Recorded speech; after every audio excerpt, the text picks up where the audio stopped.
Well, hello there everyone, my name's Amy, this is the Opinionated Woman, and welcome to Crafty Reads, a series where I craft something and we talk about the last 5 books that I've read. Today I'm going to be making a scrunchie because I've started making scrunchies for my small business, Real Gay Crochet. If you want to see any links, it's down below. My shop is open and you can also Instagram DM me if you like. But I'm going to make a scrunchie. All I need is some velvet yarn. This is in the shade that I've called Hemoglobin, and I need a pony tie, a hair tie, and we're just going to tie it on, and I'm going to crochet this while we talk about some real good books. So let's get into it. Okay, the first book that I read was Hotel World by Ali Smith, and this one I picked up at a thrift store, and it's literally my favorite Ali Smith that I've read so far, which is a freaking crazy. Her work is like very beautiful, like very well written, and I really enjoyed everything that I've read from her. But this one really stuck with me, especially because of the first chapter. So it's all based around this one hotel whose name I can't remember. The Global Hotel, which is a hotel chain. And the very first chapter is about this girl who started working at the hotel. And she was in the hallway and there was a dumb waiter there, you know, like one of those little lifts that take food up and down. And she said to the person that she was working with, like, I bet you I can't fit in there. And she gets in there, the cable snaps, and she dies. And the first chapter is from her ghost's perspective. And it is so well written.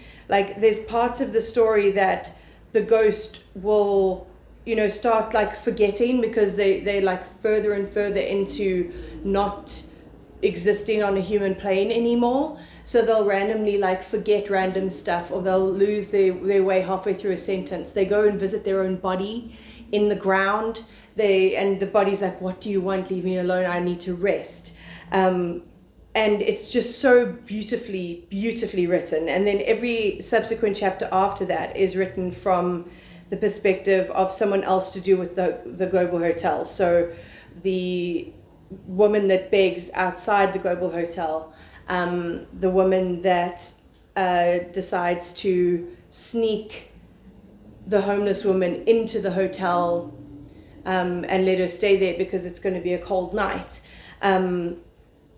The other girl that begs on there, who actually happens to be the first chapter's main character's sister. So we follow all these different lives that are based around this random hotel, and it just, like, it's a beautiful look at how you really don't know what's going on in people's lives, especially the people that you just see on the periphery, because in those stories we see the other characters, they interact with the other characters that are in the other chapters, and just seeing their view of that person, when you know so much more about that character and what they're going through, it's just really interesting and so fascinatingly done. And like, just that first chapter alone, like, should have won this awards. I don't know if it has won awards, but shortlisted for the Booker Prize and the Orange Prize for Fiction. Yes, I can completely tell why. The next couple of books, it's 2 and then an audiobook and then another one, are actually in a vlog that I put up recently. I'll link it down below, where I was reading 3 South African authors from 3 different genres. So I'm not going to go into too much detail about them because I've already spoken about them at length. But the first one that I picked up was All Roads Lead to This by Kay Clare. And this is a book that's been on my TBR for ages. It is a gay romance between a guy called Ruben and his trans best friend called Cedric. And they work at a plant shop together. Ruben works like front of house and Cedric works back of house running the website. And at some point their boss gets wind of some exotic plants from a guy in Durban who's willing to sell them to her. But the thing is, someone needs to go and get them for her. So Ruben says, oh, me and Cedric will go. Little does he know that Cedric has a huge crush on him and doesn't want to ruin their friendship and doesn't think that he'd feel the same way. But now all of a sudden they're going to be in close proximity in a car driving all the way from Cape Town to Durban for hours and hours on end.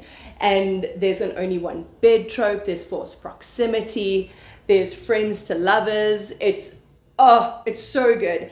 I read a queer romance recently where the sex scenes were one of the most cringy things I've ever read in my freaking life, and I had to actually like page over them.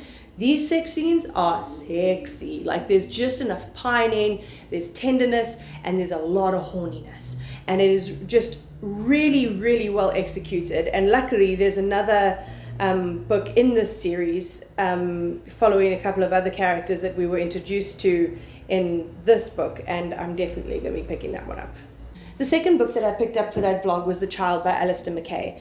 And this is a contemporary set in Cape Town. Our main character, who's unnamed until right at the end, has had a mental breakdown. Him and his husband used to live in New York with their pug, and he had a mental breakdown when he tried to go off his meds, and he's decided to come back home. And he's really not doing well. Like, he's not processing the death of his father at all, and like that's kind of the root of all of his mental health issues, is not processing this death and this really complicated relationship that he had with his dad. So he really goes into like a self-sabotaging spiral that makes him push people away, and it's really beautifully mirrored in the way that the story is told, because it's set in Cape Town in 2018, and that was when we had a massive drought. Like, it was to the point that we thought that we were going to run out of water in the dams, and it was really scary. So it was really unstable. And then we have load shedding. If you're not South African, load shedding is the scheduled blackouts that we've been having since like 2008.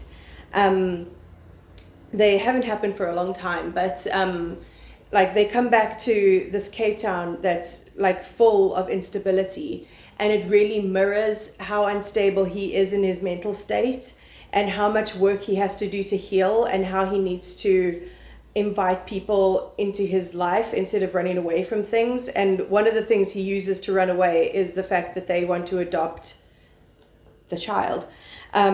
So he sort of is trying to fill an empty void in his life with a child, and there's a lot about whether that's actually the ethical thing to do and whether he's in the right state for that to happen. But yeah, as I said, if you want to see me talk in more detail about this book and cry on camera, go check out that vlog. Then I read Bright Young Woman by Jessica Knoll, and this was a freaking excellent thriller. We're following our main character, Pamela, and this book spans, we're also following another character called Ruth, but Pamela is our main character. And this book spans 3 different time frames. So in the 70s, Pamela is a sorority girl, and she's the head lady, I don't know what it's called, at the sorority house. And one evening she like falls asleep at her desk, and then she wakes up and starts to like go around the house, like turning off the TV and everything like that, and she hears a bang from above, and she hears like movement, and then she's in the hallway downstairs, and this man appears, and she instinctively hides, and she sees his face fully, and then he runs out of the sorority house, and she goes upstairs and finds that he's attacked and murdered multiple girls in the house. So then she runs into a woman called Tina, whose friend Ruth had been murdered, and her case had never been solved, and she's convinced that it's they just call him the defendant. They don't give him a name, because this book is about the woman. It's not about him, as most of these stories should be. They shouldn't be about the murderer and making the murderer into this like vilified celebrity. It's about the woman that he affected, and she's convinced that it's this guy. She shows a picture to Pamela, and Pamela's like, yeah, that was him. So in that time frame where they're trying to gather as much information as they can to try and get this man arrested for his crimes, because he's obviously been doing this for a long time. Then we're following in the present day when Pamela is getting invited back to Florida She doesn't live there anymore, but she gets invited back because she needs to see someone who had to do with the case back in the day. But we only see like small flashes from there. And then the third time frame is actually when Tina, it's from Tina's friend's Ruth. It's from Tina's friend's Ruth.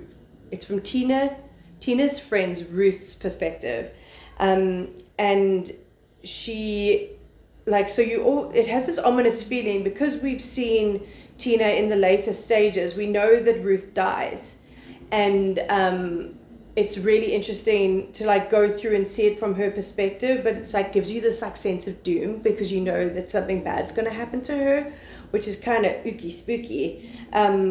And her and Tina are actually like in a relationship, and it looks really blatantly at like how queer women were treated in the 70s, which added like a great layer to the whole story. And then right at the end, after everything sort of come together, we go back to Pamela in the present day, and we get a twist. And it lets you know something about the defendant that you didn't expect. And it was so artfully done because she doesn't blatantly write anything about the twist on the page. She gives you a little bit of overheard information, and you need to fill that in yourself to make a big realization about what this whole story was about. I'm being vague on purpose because it's a really great twist that I think was excellently executed. And yeah, Jessica Knoll really knows how to write. Like going through 3 different time frames and 3 different narrators is a challenge to get right, and she absolutely nails it. And the last one for that vlog was The Shining Girls by Lauren Beukes. This is about a serial killer. It's a thriller. And it's about a serial killer who finds his way. He's from the 30s, but he finds this house that acts as a portal between time and a portal in time, I guess. So he can enter that house from the 30s and exit it in the 90s. And he starts to identify these girls that he calls his shining girls. So these girls that really stick out to him. And he often sees them when they're much younger, and then will go to a different time frame when they're adult to actually kill them. And it's really creepy because a lot of it's from his perspective. And then the other perspective is from Kirby, which is a girl that he thought he killed in the 90s, but who actually survived and he didn't realize. And Kirby is doing all she can and teaming up with a journalist to try and find out who this man is and try and bring him to justice. But the tension throughout the novel is the fact that he's killing throughout time. So there's no MO, there's no like pattern that he can be following. Like he can just escape into a different time zone and not get caught for that murder. And it was just really pacey. The chapters were really short, which like keeps the pace up quite intensely, which I am not usually a fan of, but I thought this one was really well executed. Come here, yarn. What you doing? Getting caught in my yarn ball. It was just really excellently done, and I can see why Lauren Beukes is so well spoken about. Okay, I've done this much of a scrunchie, half a scrunchie. I'm actually about to, oh dear, have I twisted it? Anyway, I'll figure that out. That is the end of this Crafty Reads. That was my 95th book. The next episode, which is probably going to go up next week, is going to be my 96 to 100 books. I have already actually today managed to hit that goal. So I will be updating you on those books next week. So come and tune in. As I said, my links for my crochet business are down below. That's along with my social media, my TikTok and my Instagram, along with a Kofi link, which is a one-time tip jar if you ever want to support my channel. But other than that, like, come subscribe, all of that kind of stuff, and I'll check you next time.